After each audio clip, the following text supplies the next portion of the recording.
What's up, Team Marlene TV Vlog, sa aking mga new followers. Maraming salamat po sa inyong pagbabahagi ng aking content. So anyway, ang baking soda po talagang marami pong paraan para paggamitan. At ang nakakapagtaka po nito, ang isa pa po ito ay meron po ditong sa Hong Kong ko lang po nakita. Ewan ko kung meron na rin po sa atin sa Pinas. So naichika ko lang naman din po dahil since chikadora ako, mabilis magsalita. So marami po muna salamat sa mga nag-follow at doon po sa patuloy na niniwala sa aking kakayahan. So ito pong hawak-hawak ko ngayon ay chikadora ko lang naman is baking soda toothpaste, o diba toothpaste na rin si baking soda. So anyway, talaga naman pong proven na nakakaputi po siya talaga ng ipin, mga lodi wops, red seal siya.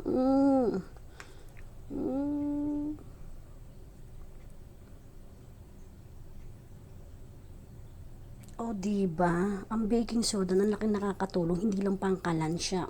So ito rin po ang baking soda na ginagamit naman din po sa ating food. Oo, kung mapapansin mo naman talaga naman laking improvement talaga. So kung makikita niyo po ang akin sa unang video ko paano po pagtanggal ng stain remover sa mga kalan-kalan at sa mga bagay-bagay na talaga namang hirap kayo. So ito yung gamitin niyo. So anyway, ito naman po sa mga ipin natin.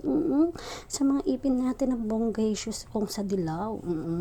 Makabonggan din, diba? So anyway, ito pong aking tinatry sa inyo. Wala na, naikwento ko lang naman din, pero talaga naman laking improvement.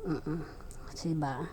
So sana all na lang talaga. Mahardy ka lang naman siya, pero wala na, i-chika ko lang, kaya ganyan kailangan kalawak ang isip ng content creator, hindi po ganun kadali talaga. So lahat po talaga pinag-iisipan.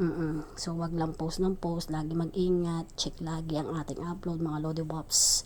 Bye for now. God bless you all. Don't skip the ads.